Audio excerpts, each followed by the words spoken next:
Números 8. Habló Jehová a Moisés diciendo: Habla a Aarón y dile: Cuando enciendas las lámparas, las 7 lámparas alumbrarán hacia delante del candelero.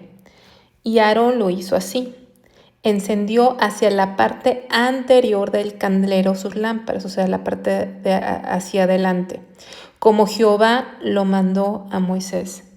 Y esta era la hechura del candelero, de oro labrado a martillo, desde su pie hasta sus flores era labrado a martillo, conforme al modelo que Jehová mostró a Moisés, así hizo el candelero. Recordamos que principalmente el candelero habla de Cristo, ¿no? Oro es divinidad, labrado a martillo habla de sus sufrimientos. Él fue obediente hasta la muerte y muerte de cruz. Y era un mueble que no tenía medidas, a diferencia de otros que tenían medidas, ¿no? En Éxodo, cuando se da el modelo, se da el peso, y a raíz del peso sabemos que era un mueble muy grande. Era un mueble así, ¿no? Lo vemos proporcional a las dimensiones de los otros muebles. No era algo chiquito que pongas sobre una mesa, sino era algo grande. Y a este se refiere la porción de la palabra de Dios que estamos leyendo, que Dios le mandó a Moisés que Aarón encendiera hacia adelante. Esto eran unas luces manuales que se encendían con el aceite, que es tipo el Espíritu Santo. Se tenían que encender manualmente y no eran luces de decoración o como los spots que hoy tenemos que simplemente puedes voltearlos para todos lados para decorar. No, tenían un propósito, por eso dijo, tienen que alumbrar hacia adelante, ¿no? Entonces, podemos ver dos cosas, que una es que alumbraba con propósito. Ese candelero era un testimonio, representa a Cristo obviamente como la luz verdadera, pero también el aceite del Espíritu Santo. Entonces esa luz estaba para reflejar a Cristo. O sea, el testimonio del Espíritu Santo es que Cristo sea glorificado. Hay un propósito. La luz tiene un propósito, revelarnos a Cristo y que Él sea glorificado. Y vemos que alumbraba hacia la mesa de los panes, ¿no? Los panes nos hablan de Cristo. Jesús dijo, yo soy el pan de vida. Es la mesa de la comunión. Entonces, esa luz alumbraba hacia adelante, ¿qué estaba adelante? La mesa, ¿no? Alumbraba hacia los panes con un propósito, hacia donde está el alimento.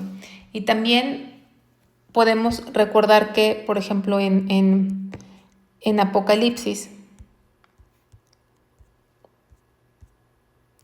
1:20 dice, las 7 estrellas son los ángeles de las 7 iglesias y los 7 candeleros que has visto son las 7 iglesias, ¿no? Entonces también nos habla de alguna forma que es las 7 iglesias. 7 obviamente es número de plenitud porque habla de Cristo, que Él es pleno, Él es perfecto y la plenitud de Cristo está en su iglesia. Y habla también las iglesias como candeleros. Entonces también que podemos aprender que la iglesia tiene que apuntar hacia el pan de vida. La iglesia tiene que apuntar hacia Cristo. Tiene que haber un propósito, que es el alimento, la palabra de Dios, la comunión con Dios. Eso es la dirección a la que va orientada la iglesia, así como ese candelabro se pidió que apuntara hacia adelante, con propósito.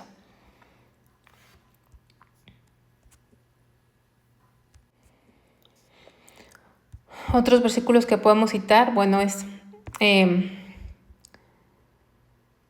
dice Juan 8:12, otra vez Jesús les habló diciendo, yo soy la luz del mundo, el que me sigue no andará en tinieblas, sino tendrá la luz de la vida. ¿Por qué? Porque Él es la luz.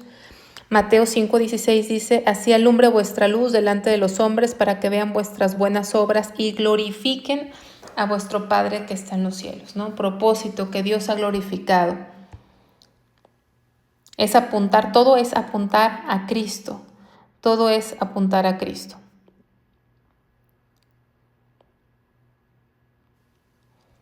Vamos a seguir versículo 5. Dice, también Jehová habló a Moisés diciendo, toma a los levitas entre los hijos de Israel y haz expiación por ellos. Así harás para ellos expiación, así harás para expiación por ellos. Rocía sobre ellos el agua de la expiación y haz pasar la navaja sobre todo su cuerpo y lavarán sus vestidos y serán purificados. Ahora bien, tenemos esto, dice Rocía. Aquí lo que estamos viendo es que los levitas, se está haciendo un acto solemne con los levitas, en donde se están consagrando al servicio a Dios bajo la supervisión y el liderazgo de Aarón y de sus hijos. Acuérdense que los levitas no todos eran sacerdotes, los únicos que podían ser sacerdotes eran los descendientes o la familia de Aarón. Pero aquí los demás levitas, que ya estuvimos viendo que son los hijos de Coat, los hijos de Merari y los hijos de Gersón, que no son sacerdotes, tenían que dedicarse solemnemente al servicio a Dios. Recuerden, no son sacerdotes, sino ejercían un ministerio de ayuda en el tabernáculo, de trasladar los muebles del tabernáculo y de muchísimas actividades que se hacen, que a veces no nos percatamos, aún en la congregación donde estamos, a veces pensamos que nada más se trata de ir a enseñar el domingo, sino hay muchas cosas que se tienen que hacer, y qué bueno que en las congregaciones donde la mayoría o todos sirven, porque somos un cuerpo en Cristo y todos tenemos un ministerio, un llamado de parte de Dios. Entonces aquí se hacía esta ceremonia solemne donde se estaba dedicando los levitas solemnemente a Dios, y Dios dijo cómo tenía que hacerse esta ceremonia, y dice: rocía sobre ellos agua de la expiación, ¿no? A lo mejor leemos y decimos, ¿qué es agua de la expiación?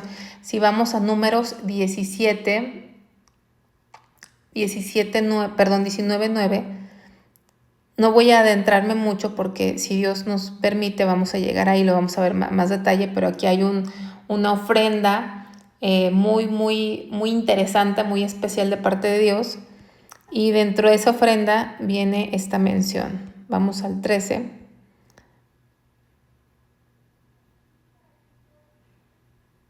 A ver. Perdón, 19:9.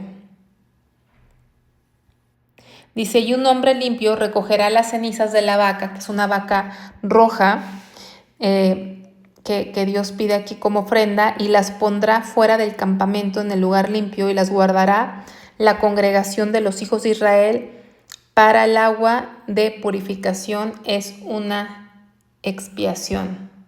Purificación también es llamada agua de expiación, ¿no? De ahí salía esta agua que vemos en Números 8, de esta ofrenda, de esta vaca roja, de las cenizas.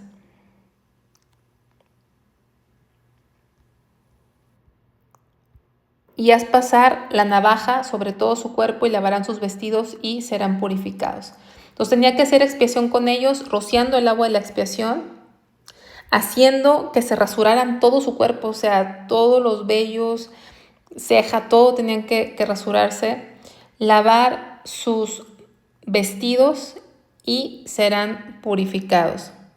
Entonces, primero, rociar esta agua de la expiación, que nos habla de que solamente podemos ser lavados por la sangre de Cristo. Como dice Juan 15:3, que hemos sido limpiados por la palabra que Él nos ha hablado. Vamos a Juan 15:3.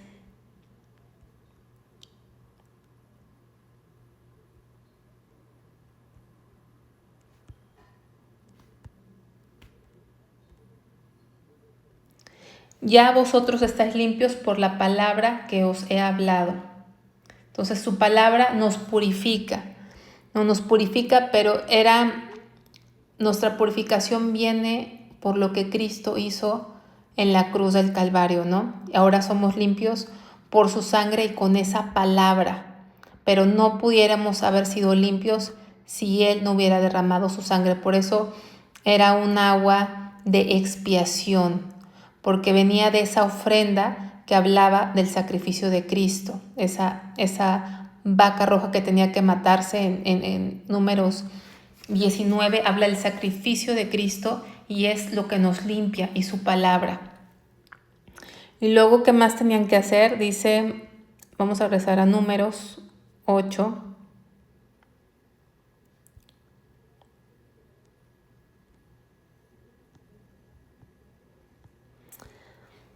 Tenían que pasar navaja por todo su cuerpo, ¿no?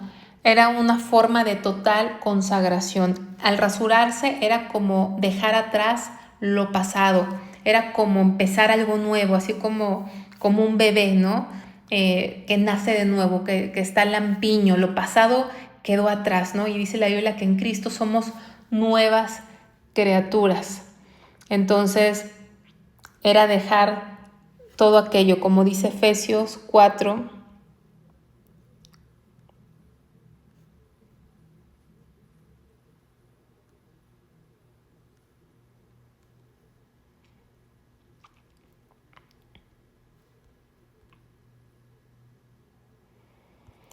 Dice, en cuanto a la pasada manera de vivir, despojaos del viejo hombre que está viciado conforme a los deseos engañosos y renovaos en el espíritu de vuestra mente y vestíos del nuevo hombre creado según Dios en la justicia y santidad de la verdad.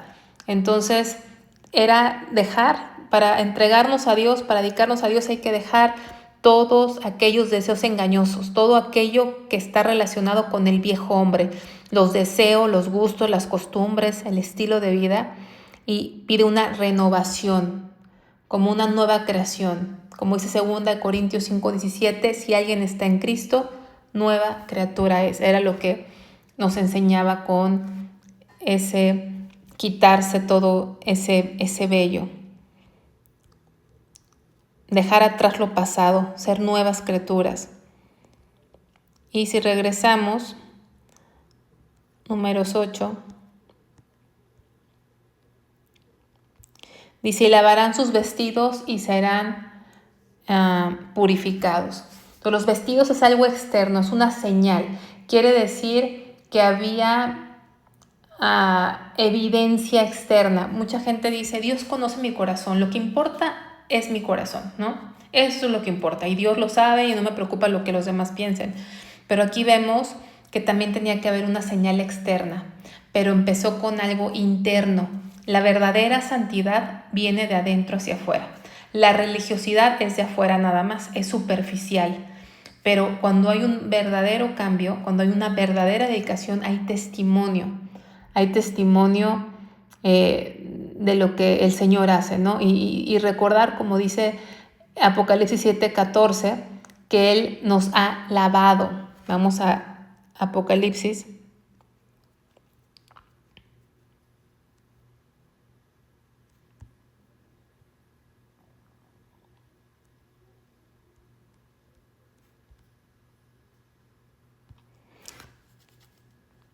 Yo le dije, Señor, tú lo sabes, y Él me dijo, estos son los que han salido de la gran tribulación y han lavado sus ropas y las han emblanquecido en la sangre del Cordero. Entonces debe haber un testimonio, ¿no? Pablo le decía a Timoteo que su progreso fuera notable a todos. Cuando hay una dedicación, vamos a ver ese versículo para decirlo correctamente. 1 Timoteo 4:15. Ocúpate en estas cosas, permanece en ellas para que tu aprovechamiento sea manifiesto a todos, ¿no? Entonces quiere decir una vida santa, y esa vida santa se debe de reflejar al exterior, debe haber un testimonio, tanto en el mundo físico de las personas que nos rodean como en el mundo espiritual, de que verdaderamente estamos dedicados a Dios, ¿no?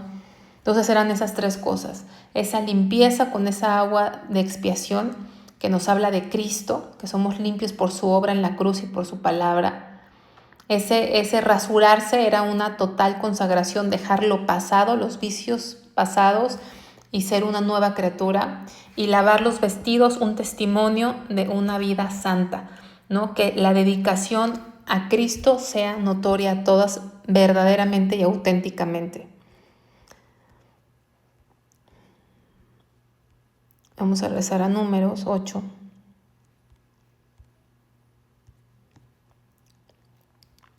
Y después dice, luego tomarán un novillo, que es un buey joven, con su ofrenda de flor de harina. Acuérdense que la flor de harina habla de Cristo, amasada con aceite, el pan de vida.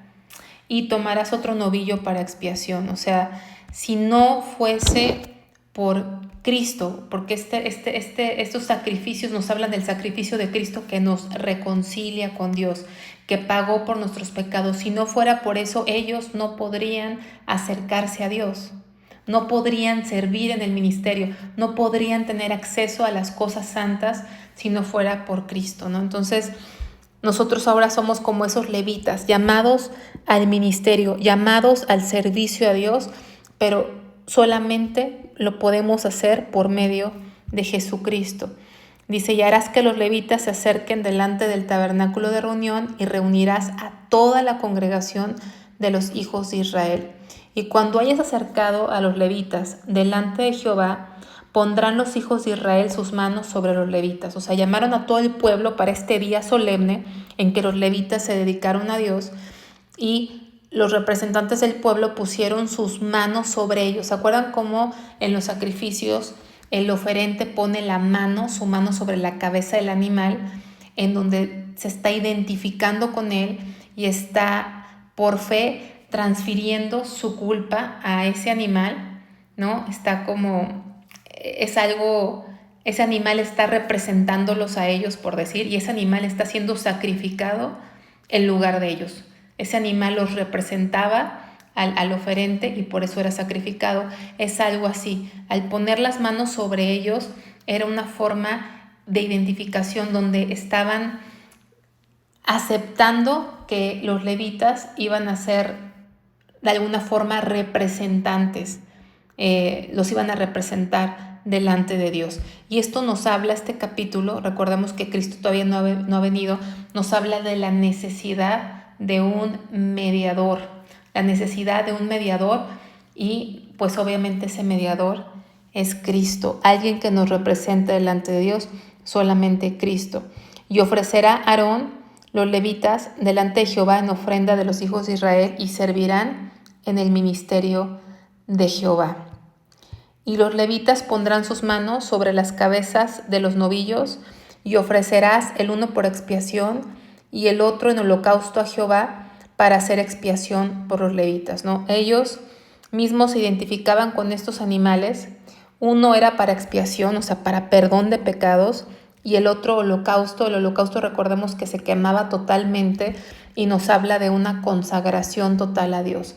Entonces ellos podían acercarse por la sangre de Cristo, pero también sus vidas deberían ser dedicadas. Eso es lo que nos habla ese holocausto, una dedicación completa, sin reservas. Y presentarás a los levitas delante de Aarón y delante de sus hijos y los ofrecerás en ofrenda a Jehová. Ahora vemos algo interesante. No solamente los levitas presentaron estas ofrendas, pero algo bien interesante en este versículo, no sé si lo puedes notar. Y presentarás a los levitas delante de Aarón y delante de sus hijos y los ofrecerás en ofrenda a Jehová. Quiere decir que ellos mismos ahora, estos seres humanos, estos levitas, ellos mismos eran ofrenda. Hemos visto que los animales son la ofrenda, pero ahora ellos son la ofrenda misma. Entonces estamos viendo que ellos mismos eran esa ofrenda. Obviamente nos habla de Cristo porque Cristo fue esa ofrenda para Dios, ¿no? Ahora ellos se presentaron como ofrenda, pero no eran sacrificados, no eran muertos, sino ellos eran ofrendas vivas. Eran ofrendas vivas y eso es lo que el Señor nos ha llamado, ¿no? Así como Jesús se entregó y Él fue ofrenda por amor, ahora nosotros somos llamados a hacer esas ofrendas. Estamos acostumbrados y hemos visto ofrendas y hemos hablado del diezmo, la ofrenda, que estamos en un nuevo pacto y que no hay que ser cortos para con Dios, pero hemos hablado de dar. Pero aquí está hablando de darnos a nosotros mismos. Es diferente dar a darnos.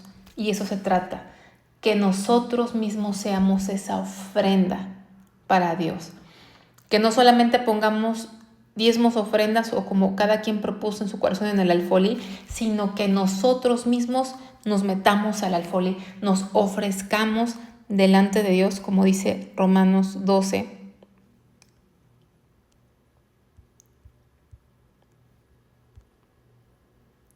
Así que, hermanos, os ruego por las misericordias de Dios que presentéis vuestros cuerpos en sacrificio vivo, santo, agradable a Dios, que es vuestro culto racional. ¿Sí? Entonces, no os conforméis a este siglo, sino transformaos por medio de la renovación de vuestro entendimiento, para que comprobéis cuál sea la buena voluntad de Dios, agradable y perfecta. Entonces dice que presentéis vuestros cuerpos en sacrificio vivo, santo y agradable a Dios. Entonces, nosotros mismos debemos ser esa ofrenda aceptable delante de Dios, darnos a nosotros mismos. Vivir para Dios, no conforme al mundo, sino como una ofrenda agradable delante de Dios.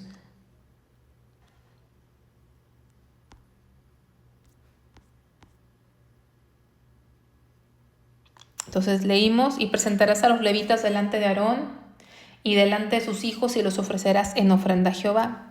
Así apartarás a los levitas de entre los hijos de Israel y serán míos los levitas.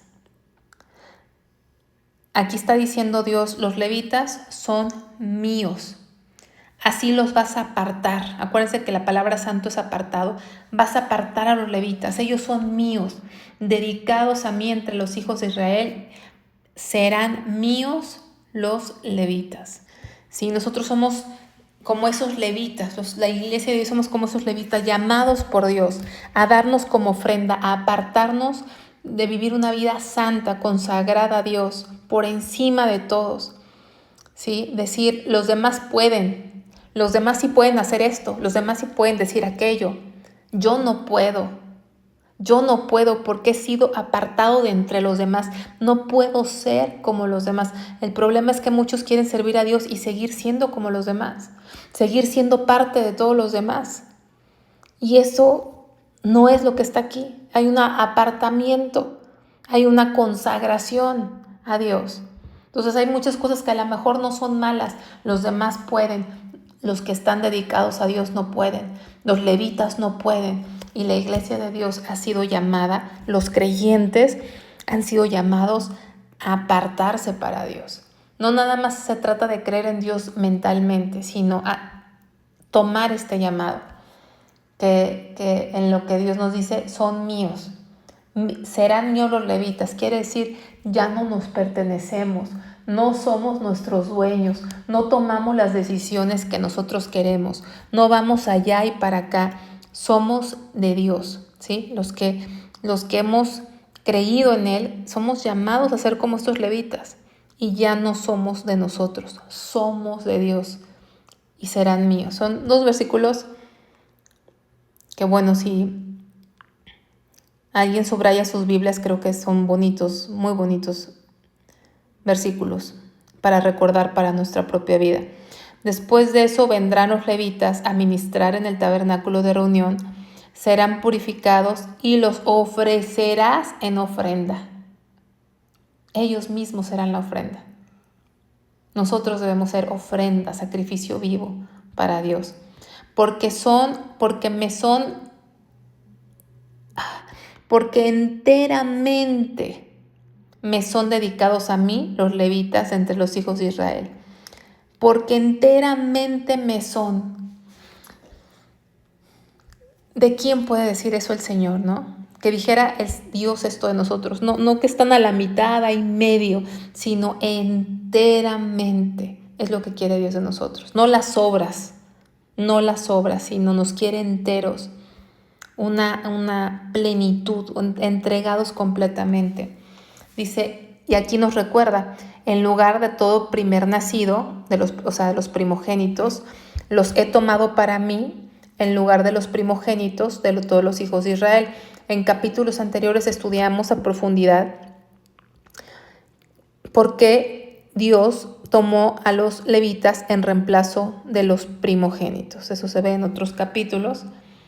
Dice, porque mío es todo primogénito entre los hijos de Israel, así de hombres como de animales, desde el día que yo herí a todo primogénito en la tierra de Egipto, los santifiqué para mí. Y he tomado a los levitas en lugar de todos los primogénitos de los hijos de Israel. Y yo he dado en don a los levitas a Aarón y a sus hijos de entre los hijos de Israel. Entonces, fíjense algo interesante. Dios tomó, ahora vamos a regresarnos.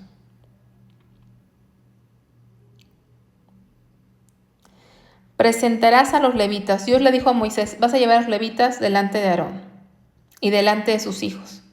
Se los dio a Aarón, pero para ofrecerlos a Jehová. Son de Dios. Pero ahora aquí vemos que son de Dios, pero dice Dios, y yo he dado en don los levitas a Aarón y a sus hijos entre los hijos de Israel. Entonces, se los llevó a Aarón se los dio a Dios los tomó para él, y luego como si Dios se los regresara como don. Don es un regalo, es una dádiva, ¿sí? Una dádiva para Aarón. Cuando nos ofrecemos a Dios verdaderamente, cuando nos dedicamos a Él verdaderamente, entonces podemos ser un don para el pueblo de Dios, para el cuerpo de Cristo. Dice, y yo he dado en don los levitas a Aarón y a sus hijos de entre los hijos de Israel, para que ejerzan el ministerio de los hijos de Israel en el tabernáculo de reunión y reconcilien a los hijos de Israel, para que no haya plaga en los hijos de Israel al acercarse a los hijos de Israel al santuario. Recordemos que nadie podía acercarse. Necesitaban estos intermediarios, por decirlo así, que nos hablan de la necesidad del único intermediario, del único medio que es Cristo. Pero aquí lo que quiero hacer énfasis es que solamente cuando nos ofrendamos a Dios primero, cuando nos dedicamos enteramente a Él, entonces podemos ser útiles. Porque cuando se habla de que los levitas estaban enteramente dedicados a Dios, eran ofrenda para Dios, entonces como que Dios lo regresa a Aarón como don, como regalo. ¿Para qué? Para que ejerzan el ministerio en el tabernáculo, para que reconcilien a los hijos de Israel. O sea, los bendecidos iba a ser el pueblo. Israel se iba a beneficiar de los levitas. El pueblo de Israel iba a ser bendecido por los levitas. Pero ¿qué pasó primero? Eran ofrenda para Dios, enteramente dedicados a Dios, y entonces se convirtieron en un don para el pueblo. Hay mucha gente que quiere ser al revés, quiere ser un don para el pueblo y para Dios no, más bien quieren usar a Dios, pero para sus propósitos. Hay gente que está más afanada, entre comillas, en ser de bendición a la gente, sin haberse dedicado primeramente a Dios, sin haberse entregado primeramente a Dios. El ministro debe entregarse primeramente a Dios, no a la gente, no a la gente. Hoy vemos muchos que quieren quedar bien con la gente, su prioridad es la gente, mercadotecnia, ¿no? Pero es a Dios primeramente, y entonces Dios mismo los hace un don, los hace bendición. Un capítulo interesante. Y bueno, como toda la palabra, ¿no? Y Moisés y Aarón y toda la congregación de los hijos de Israel hicieron con los levitas conforme a todas las cosas que mandó Jehová a Moisés acerca de los levitas, así hicieron con ellos los hijos de Israel. Obediencia, ¿no? Dios siempre recalca cuando hubo obediencia, conforme a todas las cosas que mandó Jehová. Y los levitas se purificaron y lavaron sus vestidos, y Aarón los ofreció en ofrenda delante de Jehová, e hizo Aarón expiación por ellos para purificarlos. Y así vinieron después los levitas para ejercer su ministerio en el tabernáculo de reunión delante de Aarón. O sea, primero se ofrendaron a Dios y luego vinieron a ejercer el servicio, no fue al revés. Dice, de la manera que mandó Jehová a Moisés acerca de los levitas, así hicieron con ellos. Luego habló Jehová a Moisés diciendo: los levitas de 25 años arriba entrarán a ejercer su ministerio en el servicio del tabernáculo de reunión. Recordemos que cuando se hizo el censo se habló de 30 años hacia arriba, ¿no?